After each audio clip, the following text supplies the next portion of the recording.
या बाबतीचा जर success model आपण करू शकलो तर त्यासाठी 4 जे स्तंभ आहेत, मी जे नेहमी म्हणतो की शाळा म्हणजे शाळेतील सर्व शिक्षक, शालेय प्रशासन म्हणजे ॲडमिनिस्ट्रेशन, त्याच्यानंतर विद्यार्थी आणि पालक, या चौघांचा चांगला समन्वय झाला आणि त्या समन्वयातून आपण हे सक्सेस मॉडेल की ज्याच्यामध्ये मुलगा टाकल्यानंतर शेवटच्या दिवसापर्यंत प्रयत्न केले तर तो 100% यशस्वी होतं. याचाही आणि ते यशस्वी करण्यासाठी तूही छान मेहनत घेतली, त्याबद्दल पुन्हा तुझं कौतुक.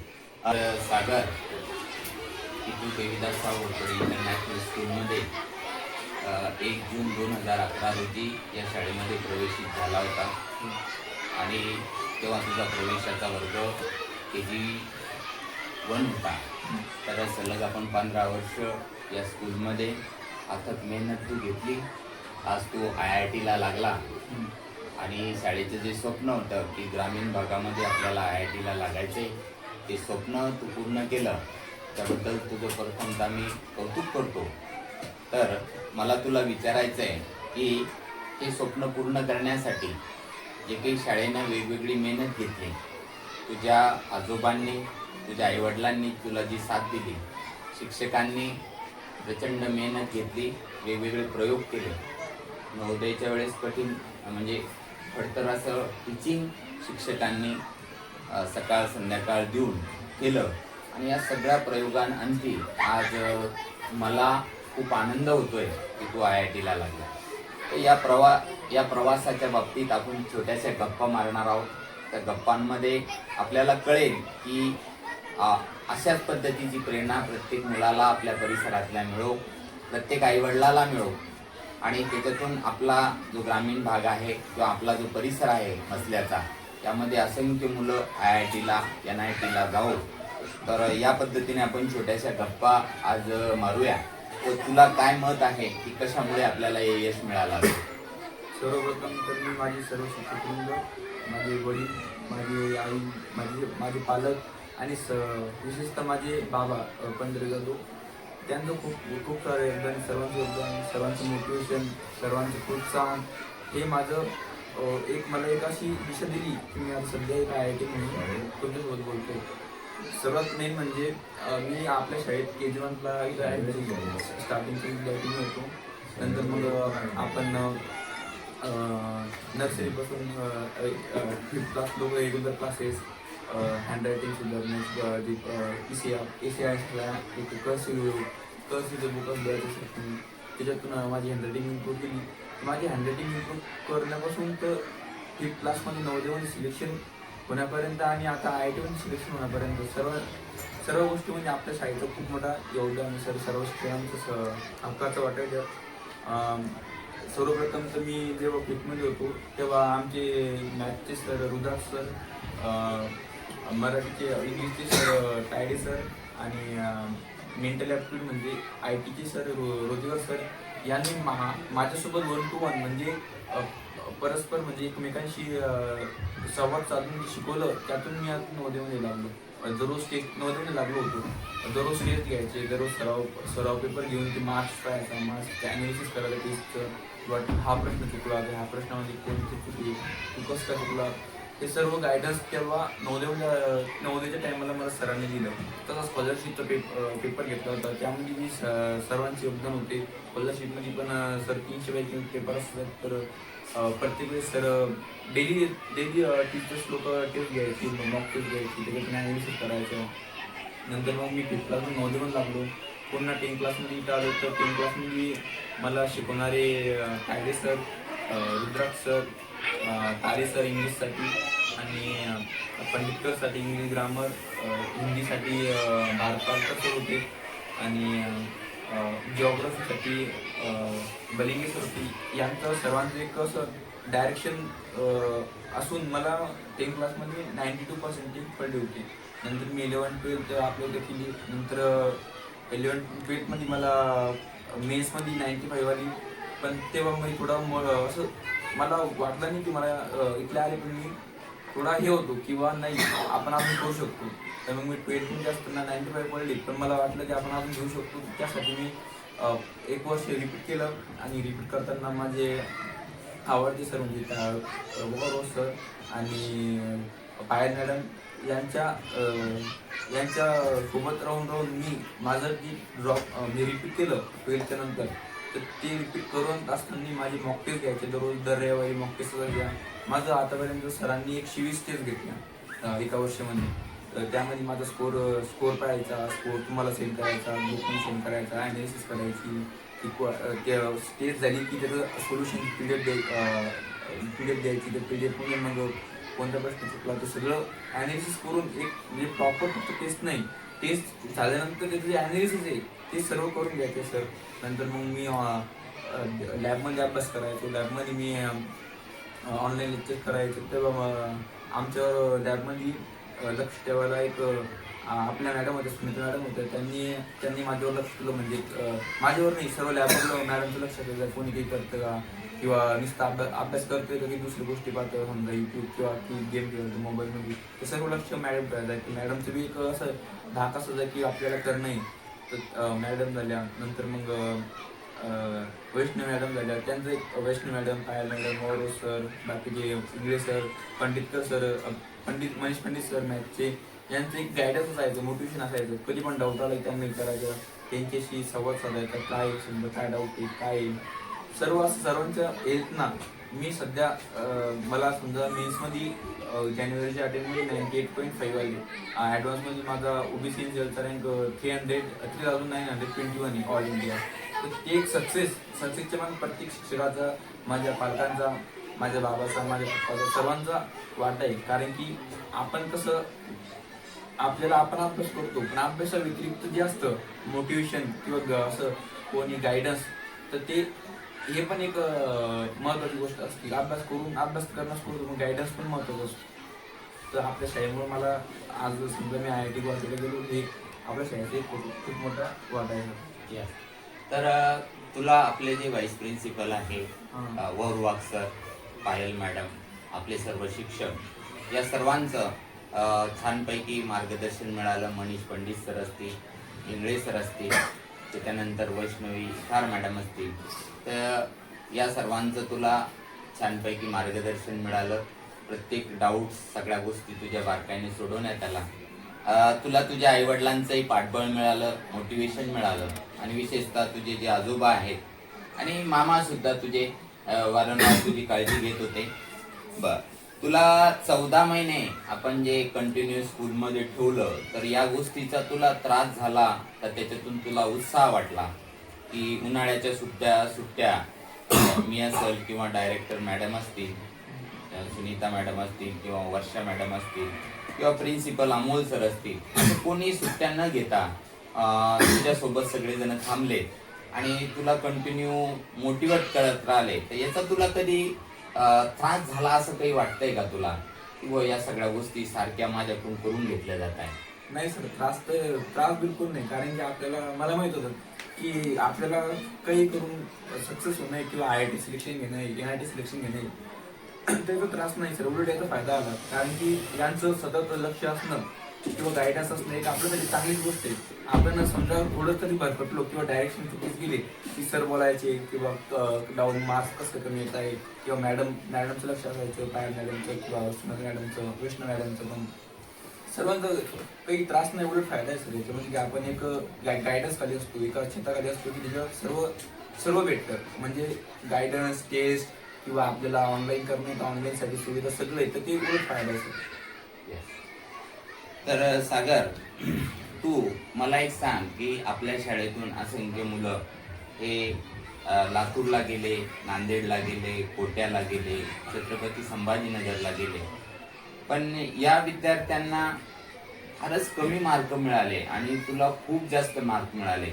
आजपर्यंतचे जे आपल्या परिसरातून जी मुलं बाहेर गेली, त्यापैकी आपल्या बावनखेड्यातून आतापर्यंत एकच विद्यार्थी IITला लागलेला आहे. तो एका सदन वर्गाचा होता, परंतु शेतकऱ्याचा लागणारा तो पहिला विद्यार्थी आहे. तर मला एवढंच विचारायचं आहे की बाहेर जाणारी मुलं यांना कमी मार्क का पडतात आणि तुम्हाला इतकी मार्क का पडली, याचं तुझं काही निरीक्षण आहे का एक मुलगा म्हणून? सर म्हणजे आता मी तुम्हाला पुन्हा पण पहिले पण म्हणलो होतो की अभ्यासच नसतो. अभ्यासा व्यतिरिक्त माणसावर कोण ध्यान ठेवू राहिलं, त्यांना गायडन्स कोण करू राहिलं, किंवा तिथे गेल्यावर आपण नेमकं काय करू आलो हे पाहणार कोणीच नसतं. समजा आता मुलं बाहेर जातात, Yes. मुलं अभ्यास करतात पण अभ्यासच नाही करत, बाकीच्या गोष्टी पण करतात, मोबाईल पाहता आणि बाकी समजा खेळणं किंवा मोबाईल पाहणं किंवा हिंडणं बघतो, लॅबला जाणं नाही किंवा क्लासला जाणं नाही, काहीच नाही. तर काय होतं अभ्यास नाही, अभ्यासाच व्यतिरिक्त आपल्याला गायडन्स, मोटिवेशन आणि सतत आपल्याला टोकणारी म्हणण्यापेक्षा किंवा अभ्यास कर असं म्हणणारी व्यक्ती पाहिजे. त्याच्यामुळे थोडं ते बाहेर मुले त्यांना कोणी लक्ष देऊ शकत नाही किंवा त्याच्यामुळे तो प्रॉब्लेम येतो. बाकी तर मग समजा अभ्यास तर आपण कुठं पण करू शकतो. गायडन्स पाहिजे, मोटिवेशन पाहिजे किंवा लक्ष ठेवणारी व्यक्ती पाहिजे. तर त्याच्यामुळे एक वेगळा फरक पडतो समजा बाहेर जाणाऱ्याचा ना समजा घरी करणाऱ्या किंवा आपल्या लॅबवर करणाऱ्या विद्यार्थ्याचा. Yes. तर बरोबर आहे. तर तुझं असं म्हणणं आहे की देविदासराव घोरपडे इंटरनॅशनल स्कूलने जी काही यंत्रणा बनवली ती ज्याच्यामध्ये मोटिवेशन आहे, लक्ष ठेवणारी यंत्रणा आहे, काळजी घेणारी यंत्रणा आहे, शिक्षक हे जीवापाड प्रेम करणारे, आई वडिलांचंही गाव जवळ असल्यामुळे लक्ष असतं, तर ही जी यंत्रणा तयार झाली तर ही प्रभावी यंत्रणा आहे असं तुला वाटतं का? हो सर, बरोबर आहेच ना. कारण की आता माझा रिझल्ट लागला, ऋषिकेशचा रिझल्ट लागला, बाकीचे माझे मित्र ओमकार ओमकेदार त्याचा रिझल्ट लागला. ते आम्ही फक्त करणारे एवढेच होतो, म्हणजे 5 जण होतो, 5 जणांचा पण रिझल्ट लागला. ते एक 100% रिझल्टची एक खात्री आहे. कारण की जितके करणारे तितक्यांचा रिझल्ट लागला. म्हणजे हा एक सक्सेस मॉडेल, सक्सेसफुल मॉडेल आहे सर आपण. येस. तर तुझं मत आहे की आपले 5 विद्यार्थी शेवटपर्यंत लढत होते आणि एकही विद्यार्थी पराजित झाला नाही. हो. तर तुझं म्हणणं आहे की आपलं मॉडेल हे सक्सेस मॉडेल आहे. आणि खरंच मलाही आज मनातूनही वाटतं की आपण खरोखर यशस्वी झालो.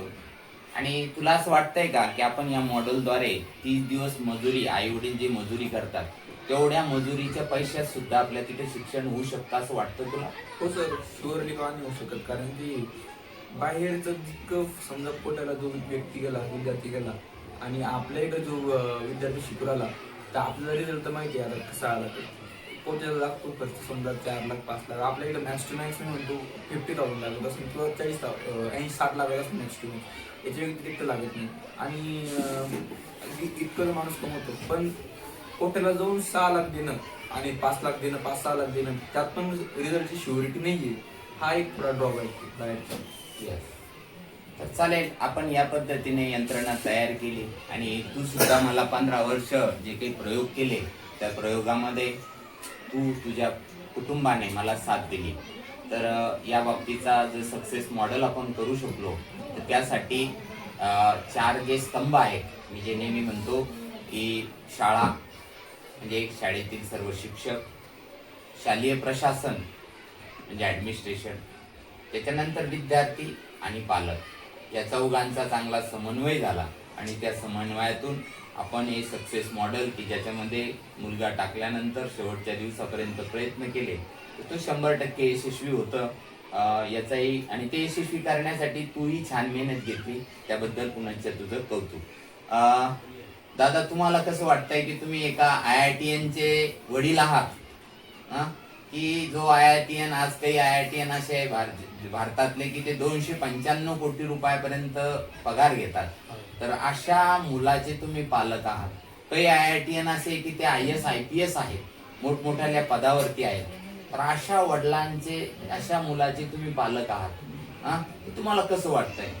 सर, सर्वप्रथम आपली जी शाळा आहे सुरुवातली ओपनिंग झाली ती माझा मुलगा आमचे स्वर्गीय शास्त्रीबा पंढरी एकनाथ जाधव यांनी मला कॉल केला आणि म्हणे आपल्या मसल्याला देवदासराव घोरपडे इंटरनॅशनल स्कूल नवीन शाळा उघडली म्हणे बा, तर मला इकडे तुमचा मुलगा आणायचा म्हणे, तुमचं काय म्हणणं आहे? म्हणलं ठीक आहे मामा, तुम्ही जसं म्हणसान तसं. नंतर मग आपली शाळेचे पहिला बॅचचा पहिला विद्यार्थी आपली शाळा सुरू झाली. आपल्या शाळेचं नेमकंच लोक तेव्हा नाव ठेवायचं बुवा, पत्र शाळा आहे बुवा, अमुक आहे टमुक आहे. पण म्हटलं जे असेल ते, पण शाळा पत्राची तवा होती, पण त्या पत्राची क्वालिटी आज तुमच्या सगळ्या पुढे, माया पुढे, आणि तुमचं जे पोराले गायडन्स तुमचे ते सगळे शिक्षक वर्ग आहे म्हणजे आपले इकडले गुरुवर्य लोक खूप छान शिकवतात. आणि या सगळ्यावर तुमचा जो हे समजा वजन आहे की जेणेकरून गरीब वर्गातले इथे मुलं आहे त्याच्या आईवडिलाचं कुठं नुकसान झालं नाही पाहिजे. आपण माझ्या भाषेत सांगायचं म्हणजे मी तुम्हाला रुपया जर देत असेल तर त्याचा मोबदला म्हणून मला तुम्ही 10 रुपये आजपर्यंत दिले, मी स्वतः असं म्हणतो. चला, आम्हाला या गोष्टीचा फार आनंद आहे की आपण तुमच्या सगळ्यांच्या प्रेरणेने, सगळ्यांच्या सहकार्याने उभं करू शकतो.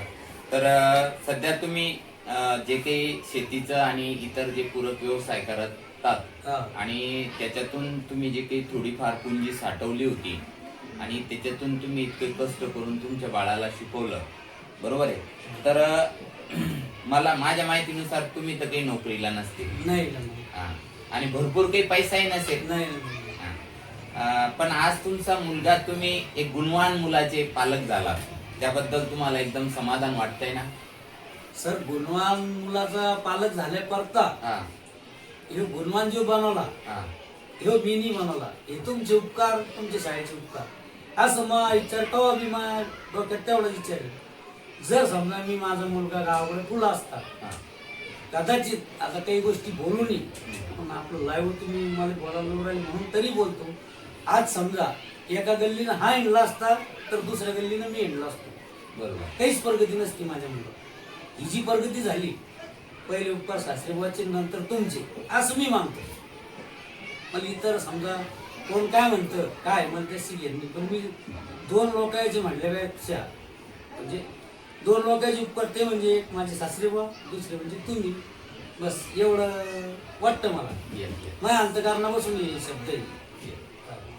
आणि तुमचं सर्वांचं अंतकरण आणि प्रेम आमच्या सोबत आहे, आणि तुमच्या सासरेबांची मला खूप आठवण येते की ते आज आपल्यात नाहीये, परंतु ते जर असते तर खूप आनंद झाला असता. आनंद.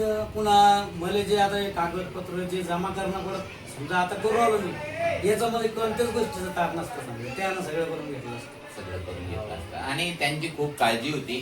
ते सागर विषयी आमच्या सर्व शिक्षकांना विचारायचे. आणि सागर ज्यावेळेस विशेषतः नवोदयला असताना, तर नवोदयला कोण कोण होतं शिकवायला सागर तुला? तायडे सर, रुद्राक्ष सर आणि रुजिकर सर होते. 3 शिक्षक होते. अपार सर होते तुला का? हा, अप्पा सर पण होते. हा, होते अप्पा सर पण. तर हे 4 शिक्षक त्यावेळेस होते तुला, आणि या सगळ्यांच्या मार्गदर्शनात आपण पहिला टप्पा तो गाठला होता. आणि त्यावेळेसच आपण स्वप्न बघितलं होतं की नाही, की बांधावरची पोरं दिल्लीच्या तख्तावरती बसवेल. तर साहजिकच आपले लेकरं जे आहे ते तिथपर्यंत पोहोचले, याचा मलाही खूप आनंद आहे.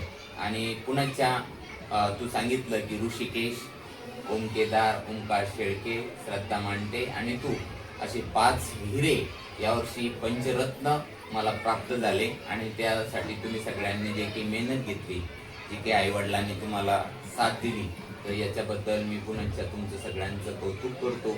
आणि अशी शक्ती मला ईश्वर देवो, आणि जास्तीत जास्त मुलं येत्या कालावधीमध्ये आपल्या शाळेमधून IIT, नीटला, NITला, CA फाउंडेशनला, त्यानंतर NDAला, MST CETद्वारे वेगवेगळ्या क्षेत्रात जावं, आणि आपल्या समाजाचं, आपल्या गावाचं, आपला जो ग्रामीण समाज आहे त्याचं, आपल्या गावाचं, आपल्या आईवडिलांचं आणि आपल्या राष्ट्राचं नाव उज्ज्वल करो, या सर्वांना मी शुभेच्छा देतो. नमस्कार. दादा, तुम्हाला कसं वाटतंय की तुम्ही एका IITianचे वडील आहात, की जो IITian, आज काही IITian असे आहे भारतातले की ते 295 कोटी रुपयापर्यंत पगार घेतात, तर अशा मुलाचे तुम्ही पालक आहात. काही IITian असे की ते IAS IPS आहेत, मोठमोठ्या पदावरती आहेत, तर अशा वडिलांचे, अशा मुलाचे तुम्ही पालक आहात, तुम्हाला कसं वाटतंय?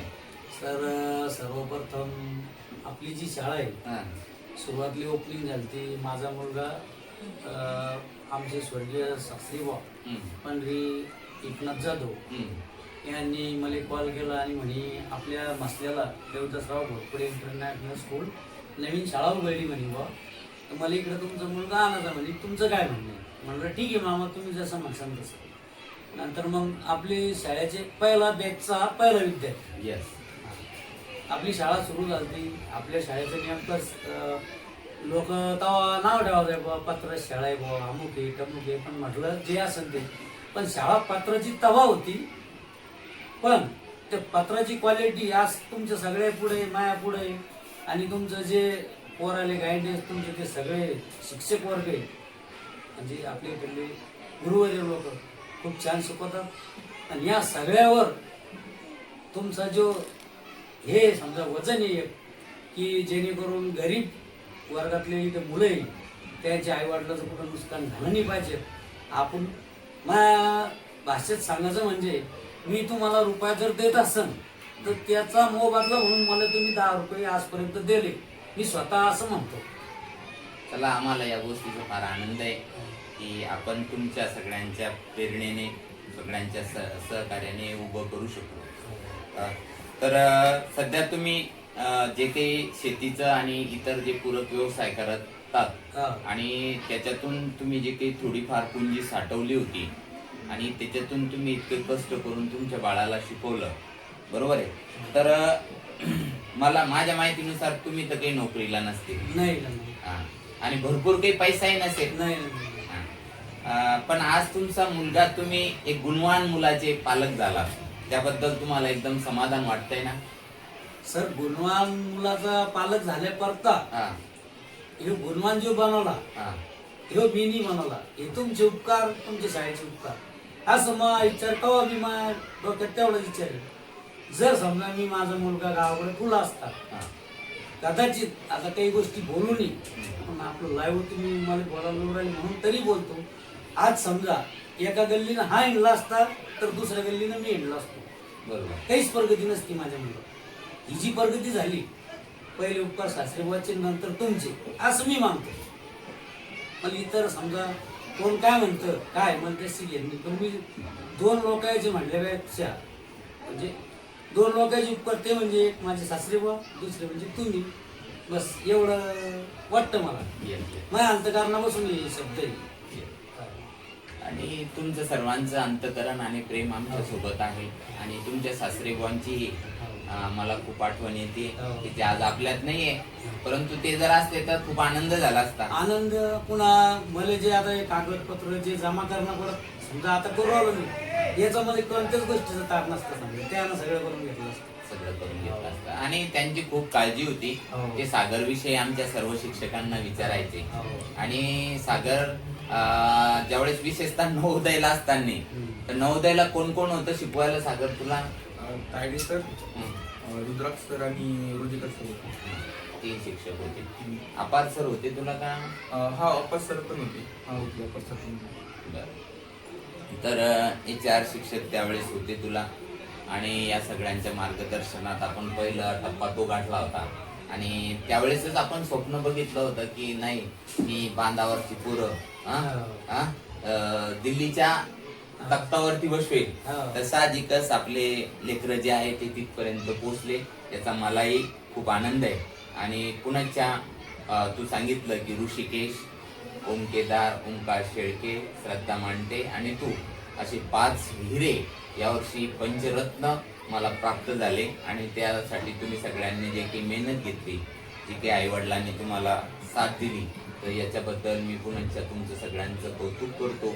आणि अशी शक्ती मला ईश्वर देवो आणि जास्तीत जास्त मुलं येत्या कालावधीमध्ये आपल्या शाळेमधून IIT, नीटला, NITला, CA फाउंडेशनला, त्यानंतर NDAला, MST CETद्वारे वेगवेगळ्या क्षेत्रात जावो आणि आपल्या समाजाचं, आपल्या गावाचं, आपला जो ग्रामीण समाज आहे त्याचं, आपल्या गावाचं, आपल्या आईवडिलांचं आणि आपल्या राष्ट्राचं नाव उज्ज्वल करो, या सर्वांना मी शुभेच्छा देतो. नमस्कार.